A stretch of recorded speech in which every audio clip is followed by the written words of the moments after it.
Fala, gurizada, beleza? Hoje o nosso quarto encontro sobre propriedades periódicas, tá? Hoje a gente vai trabalhar com aquelas duas propriedades que estavam faltando, tudo bem? Deixa eu dar um prosseguimento. Lembrando sempre que uma propriedade coligativa depende apenas da quantidade de partículas, nunca da natureza do soluto, tá certo? Então não importa se é sacarose, não importa se é glicose. Se eu joguei a mesma quantidade de partículas, o efeito coligativo vai ser o mesmo. Ontem nós trabalhamos com o que? A gente trabalhou com a tonoscopia e a ebulioscopia, tá certo? Aí o que acontece, pessoal? Hoje a gente vai trabalhar com as duas que faltam.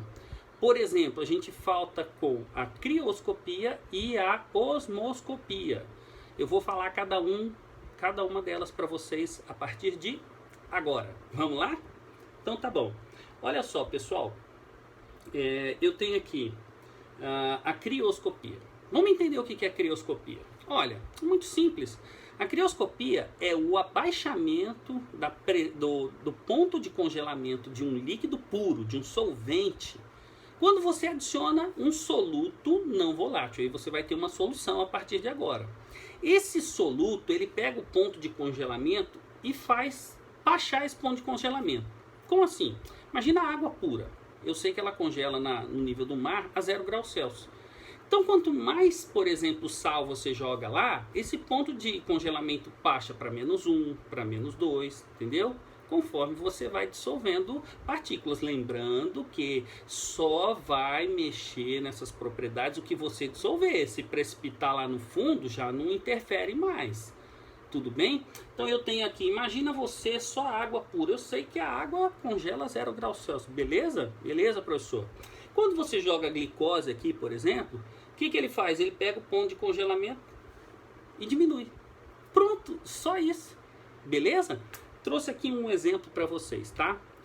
Vocês com certeza já devem ter escutado falar sobre isso daí. Olha só, caiu na FGV essa questão. Olha só que fácil que é, ó.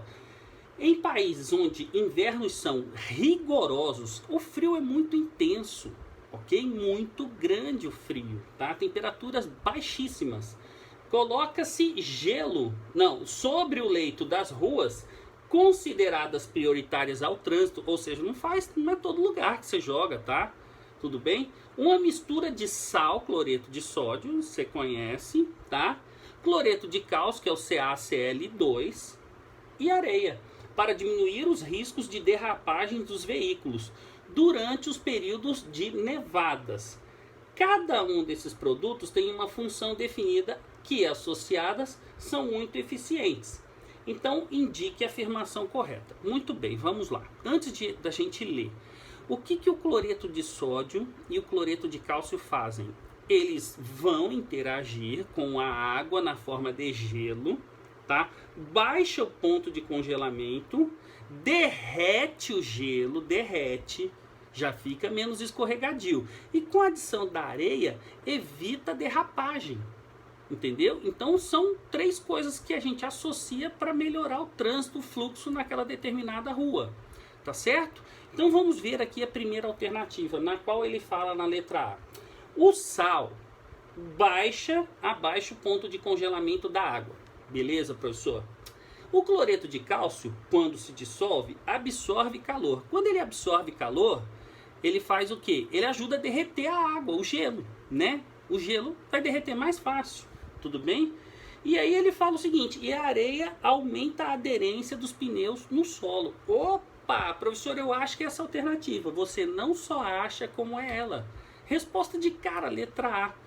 Tudo bem? Facinha essa questão, né? Facinha a questão. Então, eles 3 associados ajudam a melhorar a qualidade de vida das pessoas que precisam trafegar por essas ruas, que estão tomadas pelo gelo. Então, eles fazem em conjunto derreter o gelo mais fácil, que baixa o congelamento, no caso do gelo. E aí, o que faz? Derretendo o gelo, você associando com a areia, evita a derrapagem. E você trafega com maior segurança. Tranquilo? Então, vamos lá para a próxima agora. Eu tenho aqui a pressão osmótica. Olha só, eu tenho a solução diluída de um lado e eu tenho a solução concentrada do outro. O que é a pressão osmótica? A pressão osmótica, pessoal, ela tenta dificultar a ida do líquido para o lado mais concentrado. Então, quanto mais a vontade de um líquido passar pela membrana semipermeável para o lado mais concentrado, entendeu? A pressão osmótica vai ser maior. Tudo bem? Ela está ali para tentar evitar essa situação, tá certo? Então, olha só o que vai acontecer aqui, ó.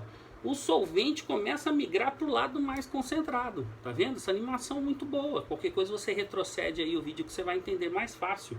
Tudo bem? Então lembrando que essa parte do meio aqui é a membrana semipermeável. Por que semi? Porque ela só permite a passagem do quê? Do líquido, do solvente no caso, tá? E do soluto não.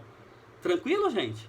Beleza? Então, ó, tá aqui dizendo, o fenômeno da passagem do solvente de um meio mais diluído para o meio mais concentrado é chamado de pressão osmótica. É chamado de osmose, melhor dizendo.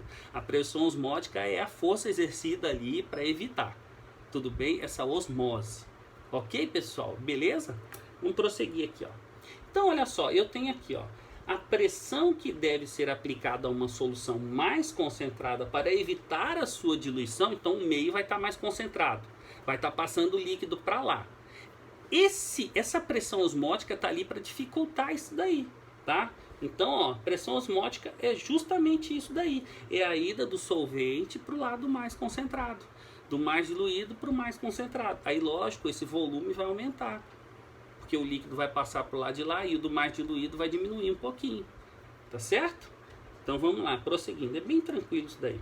Então, olha aqui, ó, solução diluída e do outro lado a solução concentrada. Você vai aplicar aqui uma pressão, aqui, ó, tá vendo? Um êmbolo aqui, ó, você aplica a pressão. Essa pressão aplicada aqui dificulta, tá? Tenta inviabilizar a passagem do solvente para lá. Entenderam a jogada?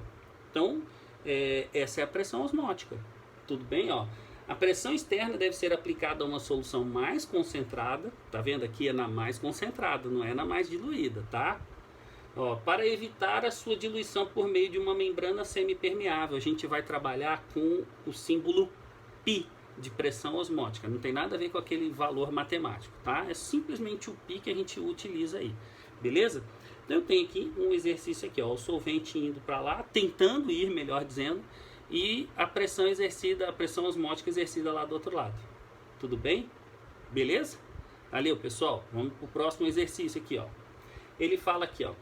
Sabe-se que por osmose, o solvente de uma solução mais diluída atravessa uma membrana semipermeável em direção à solução mais concentrada.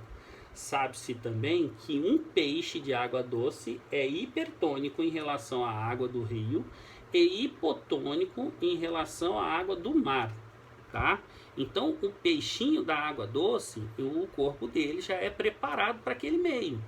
Se você pegar esse peixinho da água doce e colocar na água salgada, vai acontecer algum problema ali que a gente vai tentar detectar ali. Por quê? Porque na água doce você não tem uma quantidade de sais que tem na água do mar. Entendeu? Então, na água do mar, a pressão, né, é muito mais concentrado, melhor dizendo. Então, ele tinha que ter uma pressão osmótica, né, diferenciada lá. Ok? Não vamos entrar em detalhes. Mas eu sei que o peixinho da água doce não se dá bem na água salgada. Se você pegar o peixinho da água doce e colocar na água salgada, você vai judiar dele. Tá certo? Então, ele pergunta aqui o que acontece. Ó. Morre porque entra água do mar no seu corpo. Morre porque sai água do mar do seu corpo. Morre porque entra sal no seu corpo. Morre porque sai sal do seu corpo. Morre porque sai sal. O peixinho da água doce, coitado dele, né? Ele sobrevive normalmente? Não, essas duas últimas aqui são horríveis, né? Então, provavelmente o peixinho vai morrer, tá certo? Por quê?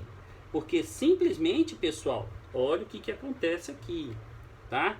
A água do mar vai fazer o quê? Ele não é um meio mais concentrado? Se é um meio mais concentrado, ele vai retirar a água do corpo do peixinho da água doce, né? Ele retira, ele perde a água e ele morre por causa disso, as células desidratam. Entendeu, jogado? Por que é a letra B? Então tá bom, pessoal. Muito obrigado pela atenção de vocês. Qualquer coisa retrocede e na próxima aula a gente trabalha com as formulinhas. Um exercício de cada aí já tá bom. Beleza? Um abraço para vocês, fica com Deus e até mais.